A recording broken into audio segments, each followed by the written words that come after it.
Hey guys, welcome back to my channel. My name is Vikas, and in today's video we're going to look at chocolate framboise choux. Now what is chocolate framboise choux? It's chocolate choux pastry topped with a crunchy chocolate cracknel, and I'm going to fill it with a decadent chocolate chantilly and a delicious raspberry gel. So let's start getting into the recipe. I'm taking 100 ml of water, 100 ml of milk, 1 gram of salt, 4 grams castor sugar and 5 ml vanilla essence. To that, I will add 90 grams of unsalted butter. Once all the ingredients are added in a pan, we will simmer this to a boil. I'm going to mix 10 grams of cocoa powder to 125 grams of refined flour and add this to my boiling mixture. We will continue cooking this on a low or to medium heat. You will see after some time all the flour has absorbed into the milk. The starch will start gelatinizing and your dough will come together. While cooking, you have to remember there are no lumps of dry flour inside. Also make sure there is no batter which is sticking on the bottom of the pan. So it's important that you cook on a low or to a medium heat. Once the dough or the batter comes together, it'll leave the pan and it'll form a dough ball. Once you have achieved this, you will transfer this dough ball into the KitchenAid bowl. I'm going to use a paddle attachment and start mixing. Mix this for a while so that the dough starts to cool down. I'll start adding eggs, but please make sure you add one egg at a time.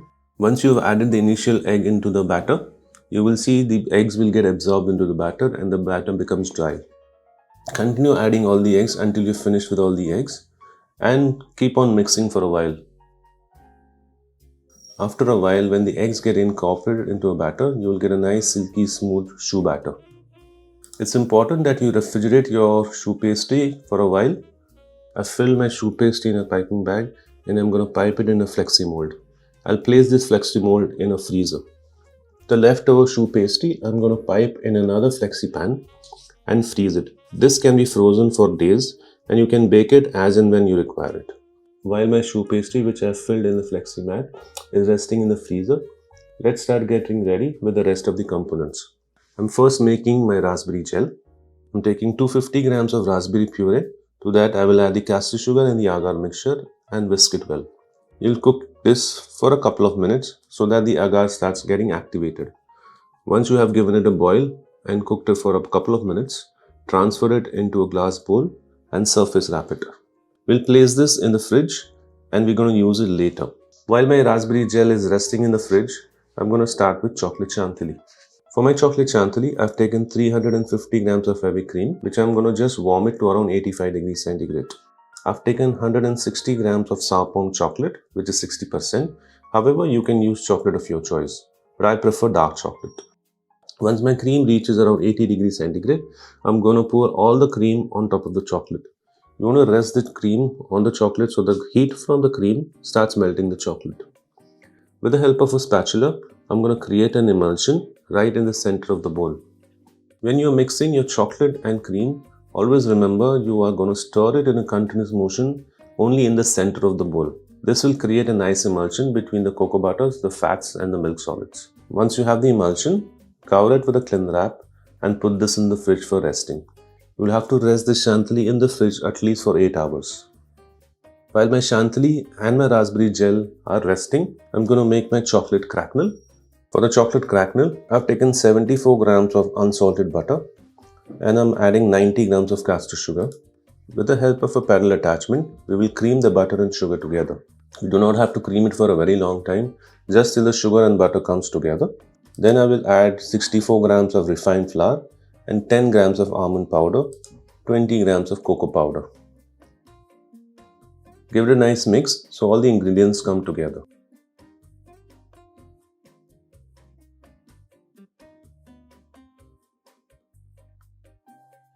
We'll cover this cracknel in the cling wrap and again rest this in the fridge for a few hours. After a few hours, once my choux pastry is nice and frozen, I will demold it from the molds and place it on my baking mat. When my chocolate cracknel has rested well in the chiller, I'm going to roll it to around 1 mm thickness. You can roll it between 2 acetate sheets or you can use a rolling pin. I'm going to use a dough sheeter. With the help of a cutter, I'm going to cut this chocolate cracknel into roundels. I'll place this disc on top of the choux pastry and let it rest. You will have to keep it for a while so that the choux pastry will defrost and become softer. Once the choux pastry is defrosted, we'll place them in the oven for baking. I'm going to bake my choux pastry at 170 degrees for around 22 minutes. The time taken will depend on the size of the choux pastry.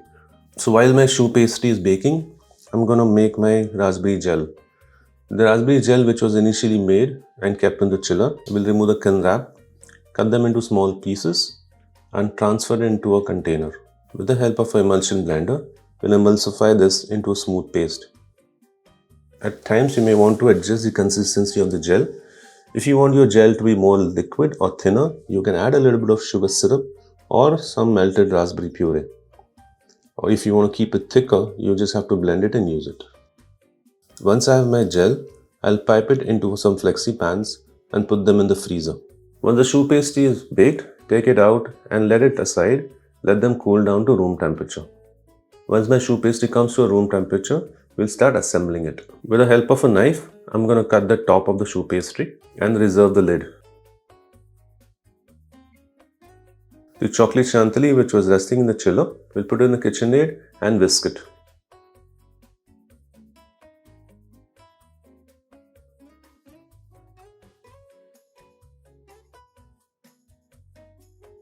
I prefer my chocolate chantilly to be very lightly whipped so that it gives me a nice creamy texture when I bite into it. Demold the raspberry gel and insert it in the choux pastry. Top it up with some more chocolate chantilly and place the lid back on top. With the help of a piping bag and plain nozzle, I'm going to pipe the chocolate chantilly on top of the choux pastry. I've taken a melon scooper. I'm going to heat the melon scooper on top of a heating gun and make these indents on top of my cream. Fill these indents with the raspberry gel and let's start decorating them. For decoration or garnishing, I'm using some raspberry crisp, which I'll place on top of the chantilly. I've made a chocolate feather for garnish, some gold leaves, and some fresh greens just for color. Once you have assembled, it's photo time. Once you have a picture for the Instagram, it's time to cut and dig into it. You can see the texture inside. The chantilly is very creamy and you have a delicious fruity raspberry gel in the center. Trust me, you take one bite and you cannot hold yourself from finishing the entire pastry. I hope you enjoyed this video. Do not forget to hit the like button. And if you have any more queries, please leave a comment on the comment section and I'll be happy to answer them. Thank you so much for watching. Take care.